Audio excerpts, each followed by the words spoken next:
बिस्मिल्लाहिर्रहमानिर्रहीम। अस्सलामुअलैकुम। आप देख रहे हैं समाज टीवी और मैं हूं आपके साथ रुबैया चौधरी। वक्त हुआ है समाज टीवी न्यूज़ बुलेटिन का, तो बढ़ते हैं आज के न्यूज़ बुलेटिन की तरफ।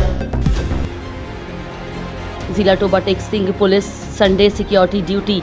District police officer Toba Tek Singh की खुसूसी हिदायत पर आज इतवार के दिन मसीही बरादरी के इबादती व दवाइयाँ प्रोग्राम्स के लिए सिक्योरिटी के फुल प्रूफ इंतजाम किए गए हैं। जिला भर में इतवार के दिन दुआइयाँ व इबादती प्रोग्राम पर जिला भर में टोबा पुलिस के 200 जायद अफसरान व मुलाजमीन ड्यूटी सर अंजाम दे रहे हैं। पुलिस मुलाजमान के साथ साथ वॉलंटियर अशखास भी ड्यूटी पर मौजूद हैं। इबादती मुकामात चर्च हाई की तरफ आने वाले हर शख्स गाड़ी मोटरसाइकिल वगैरह को मुकम्मल चेकिंग के बाद आने दिया जा रहा है। अलावा जी चेकिंग के लिए मीटर डिटेक्टर और अहम मुकामात पर वॉक थ्रो गेट्स का भी इस्तेमाल किया जा रहा है। इसके अलावा प्रोग्राम्स की निगरानी के लिए अहम इबादतगाहों पर CCTV कैमरा जात नफ्स किए गए हैं।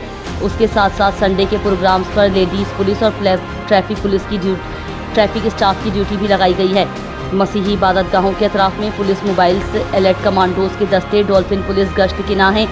DPO टोबा की जानिब से SDPOs SHS को सख्ती से हिदायत की गई है कि लगाई गई ड्यूटी को बार बार चेक करें। इसके अलावा DPO टोबा की जानिब से तमाम अफसरान व मुलाजमान पुलिस को अलर्ट होकर ड्यूटी करने के अहकाम जारी किए गए हैं ताकि तमाम मसीही बरादरी बिला खौफ व ख़तर अपनी इबादत कर सकें।